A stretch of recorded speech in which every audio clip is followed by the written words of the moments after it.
Thank you for the introduction, Simon. Good morning, everyone. I hope you enjoyed the coffee breaks. And my name is Zhu from the School of Creative Media, City University of Hong Kong. And today is my very big honor to present to you HapTwist toolkits for creating interactive haptic proxies in virtual reality using low-cost and deformable, twistable objects. So there are clear evidences that on the booming of virtual reality. Okay. Sorry. It happens. Yes? Okay. So yeah, I just introduced myself, and yeah, there are clear evidences on the booming of virtual reality. We can expect or envision that in 5 to 10 years, everybody will be a virtual reality user. And the current VR systems in the market, such as HTC Vive or Oculus Rift, use standardized handheld controller. So besides the high-quality visual and audio contents, they provide vibrant haptic feedbacks through the controllers. So there is a clear evidence, obvious limitation in the haptics. I think it's very well known that this vibration is very hard to render rich haptic information such as size and shapes. So when we see different objects in virtual reality, when we approach them, we feel the similar or the same vibrations. So to address this problem, a lot of researchers spend a lot of efforts on inventing new haptic technologies. They can be categorized into two main categories, active haptics and passive haptics. So for active haptics, they usually involve fine control mechanical or electrical system with high responsive speeds and controllability. On the other hand, it has its unique drawbacks. Of course, they are often grounded or very heavy or bulky to set up, difficult to set up, and sometimes they are limited in detailed shape rendering.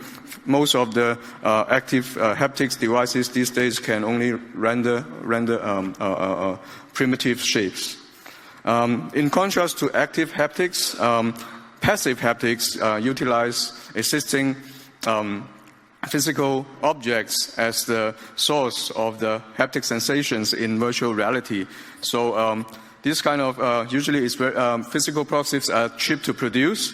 You can 3D print or laser cuts the physical props, and they can offer natural kinesthetic feedbacks for freehand grasping. You don't need to hold any controllers on your hand.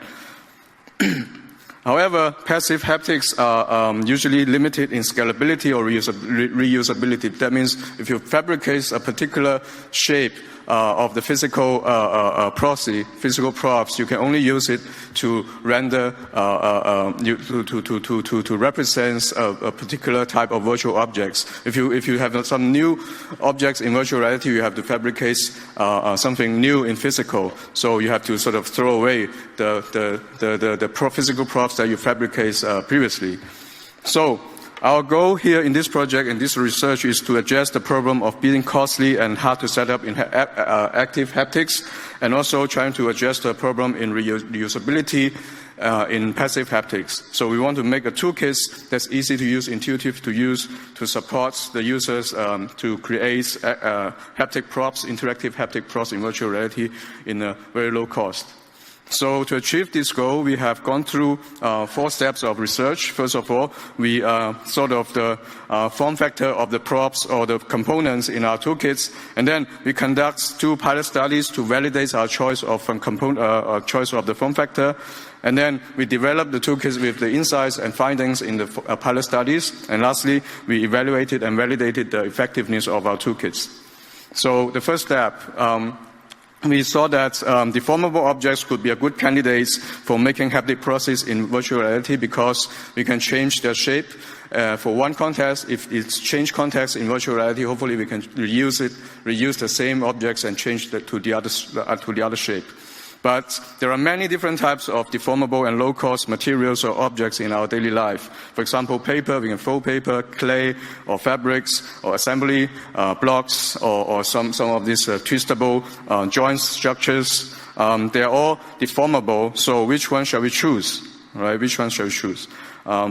So we adopted an taxonomy or analytical framework of deformable user interface by Kim and colleagues, considering the granularity and the stiffness of the deformable objects or materials, and of course, at the same time, we consider the reusability of these materials or objects. So there are three categories of this type of objects. First of all is the flexible materials. They are raw materials such as papers or clays or cloth, and they are usually they are very easy to be shaped and reshaped. Right? We can fold the paper and unfold the paper, for example. But sometimes if you want to make very nice shape of a piece of paper, you need to be an origami master to make very nice shape, right? It's hard to, at the same time, their stiffness, it's hard to maintain a shape. For example, a piece of cloth or a piece of paper, if you want them to stand the shape firmly, you need to have some external force. And of course, they can be reused. The second category is what we call a modular assembly, like Lego or slot together pieces. And of course, they can stand their shape firmly because you can stack and lock them together. But it's a tedious process to build the model piece by piece. And lastly, we look at these kind of twistable joints. Of course, we think they're easy to twist and easier to reset than modular assemblies because you don't need to disassemble them piece by piece. You can just untwist them or make them into a straight line, and you can twist them again. And also, it's easy for them to stand their shape. So after all this consideration, we chose Rubik's Twist, these kind of common toys as our main components for these toolkits on creating reusable haptic props in VR. So as you know, Rubik's Twist is a kind of like very popular toys for children, even for adults, and you can create many different shapes. It consists of a fixed number of triangular units. Okay, so after we decide this form factor of the deformable objects, we conduct the next thing we did is validating the feasibility to see whether the user can create the Rubik's Twist shapes based on some 3D models or virtual objects. And the second question we want to explore is in the pilot study is whether the Rubik's Twist shape can effectively provide haptic experience, realistic haptic experience in virtual reality. So, but there are also a question before we conduct this two pilot study is that there are many different types of virtual objects in the virtual world. What kind of objects should we test with? So, what kind of objects or 3D model? So, to address this question, we again adopted a taxonomy, existing taxonomy of human grasp postures. We summarized 4 types of postures, as you can see, 4 columns here. One is the precision grasp with single hand, power grasp with closed palm, and the third one is with the open palm, and then the last one is the 2-hand grasp with the closed palm. So these 4 types of postures, we summarized them, we derived them from the existing taxonomy of human hand grasp postures. And we also select a list of objects under each of the category. And lastly, we chose 4 of them, as you can see, cup or handgun or a handphone or long gun, because some of the 2 of it is common in our daily life, and 2 of them are weapons we commonly use in games in virtual reality. And we built we also created 3D models of these objects with their real sizes in real life, as you can see here. So we conducted our studies, pilots, and latest toolkit evaluations, mainly focusing on these 4 objects. So for the first pilot study, we evaluated whether the user can use the Rubik's Twist to create the shapes of the virtual objects. So we recruited 12 participants, and they are all in beginner level of these kind of toys,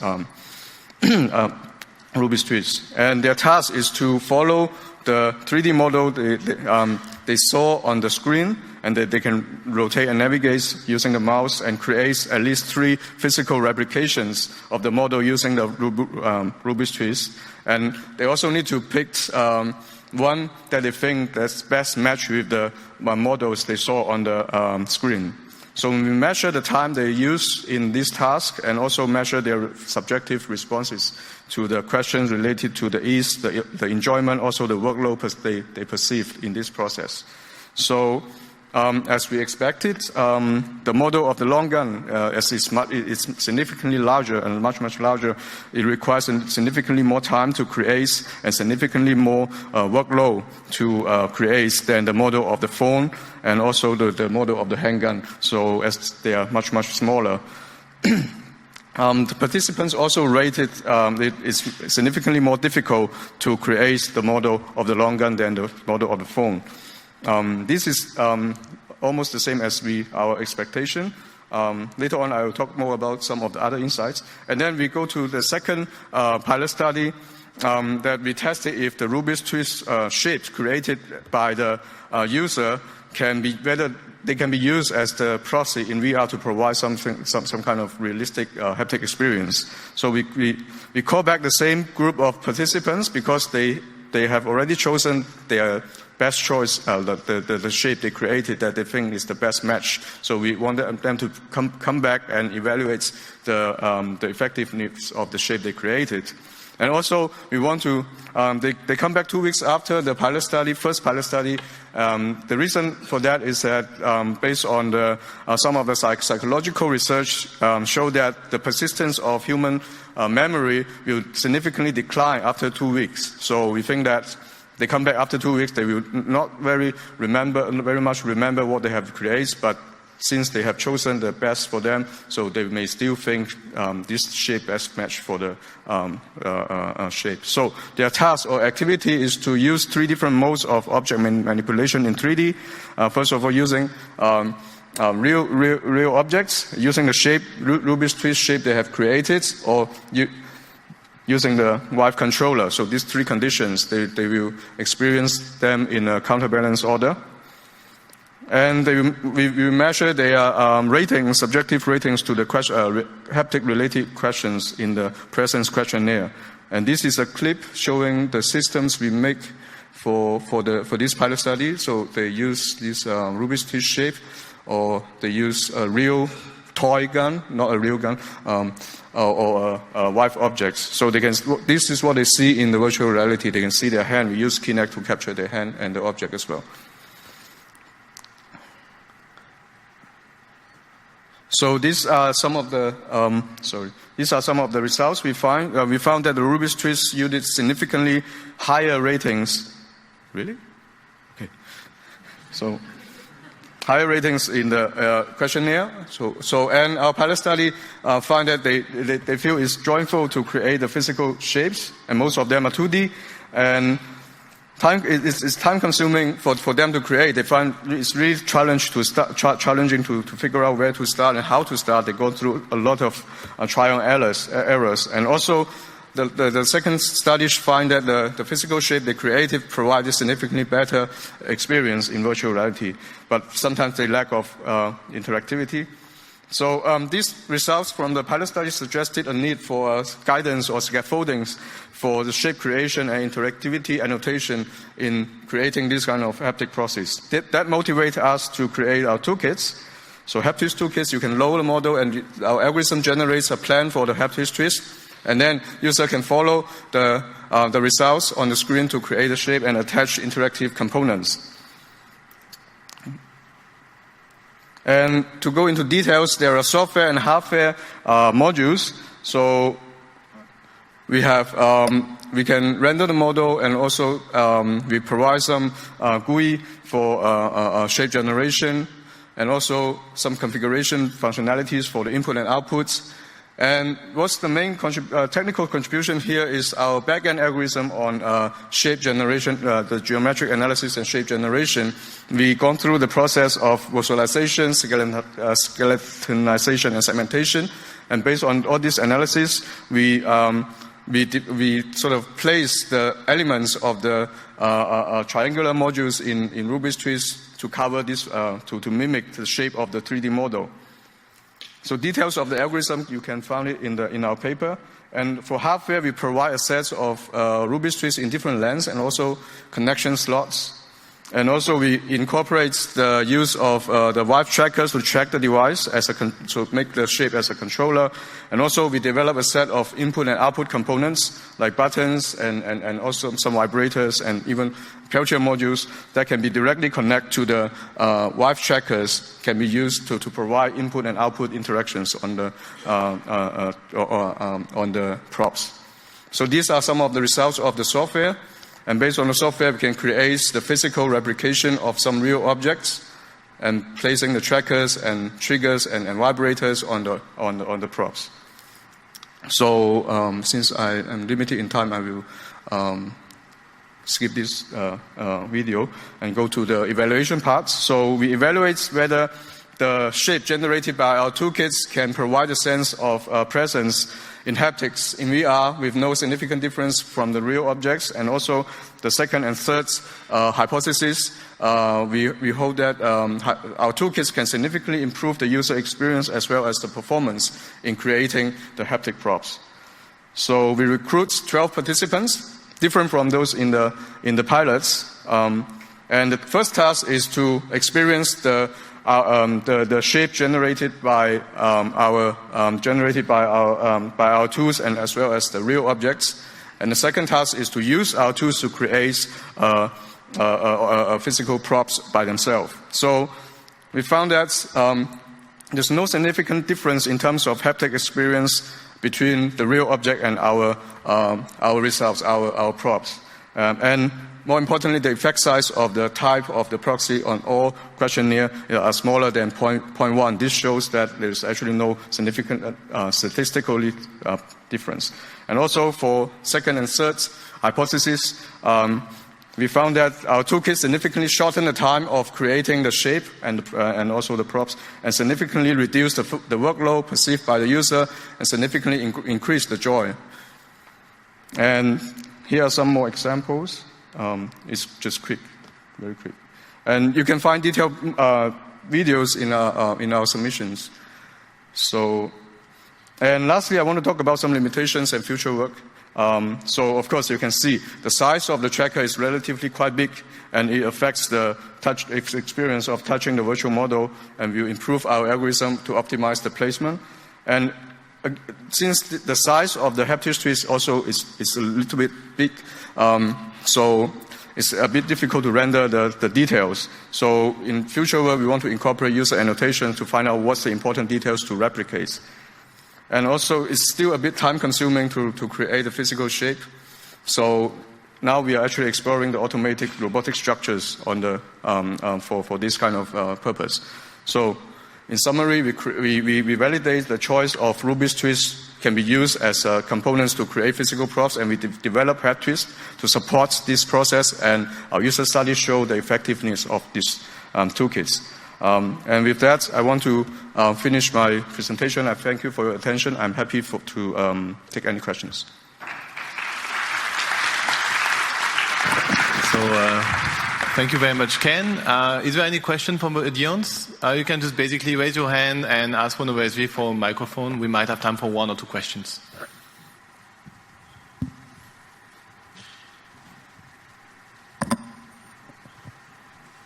Any question? So I have a question actually. Okay, to be fair, I will disclose that I already tried the demo quite a few days ago.